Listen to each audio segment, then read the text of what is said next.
Transcendent Sex is a book, the title of a book written by Jenny Wade, PhD. She's a transpersonal psychologist. She teaches at some prestigious university. And she actually did a research project on transcendent sex. She had had a transcendent sex experience. And she put out a call, I'm not sure where, for anyone who'd had transcendent sex and wanted to share their experience. And then she documented and counted like researchers do. And she found, and these were not tantric people, these were just regular people. And she found that people were having these transcendent experiences and not really talking about them, because in the conventional sexual world there's no room to talk about this sort of experience. Transcendent sex, which is her word for what I'm calling psychedelic sex, is an altered state that overtakes one or both lovers during the lovemaking.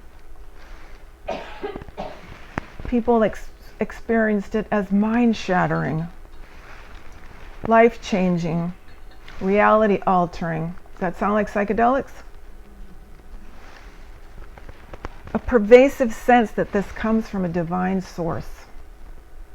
People are making love, having a mind-shattering experience that this comes from the divine. It seems that these relationships involve that these sexual experiences involve relationship of some sort. They seem to involve something about the connection of the people. Again, it's not necessarily a committed marriage type relationship, but there's something that people are reporting that the relationship makes this kind of experience possible. And people report ecstasy is more powerful than orgasm.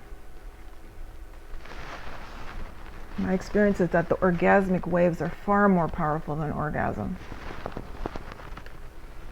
People experience fireworks. Well, that's kind of corny, but they actually saw fireworks. Energy and light, that sense of merging with the partner. Some people saw the appearances of gods and goddesses.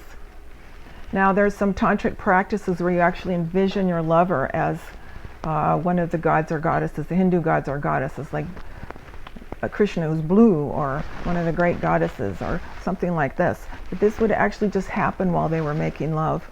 Shape-shifting, people experiencing themselves as animals, turning into animals, bears, wolves. Channeling other spirits, being possessed. I hope this all wasn't all the same person. These are all different. These are all different reports. Cosmic journeys that leave the body behind. People were out traveling, astral traveling.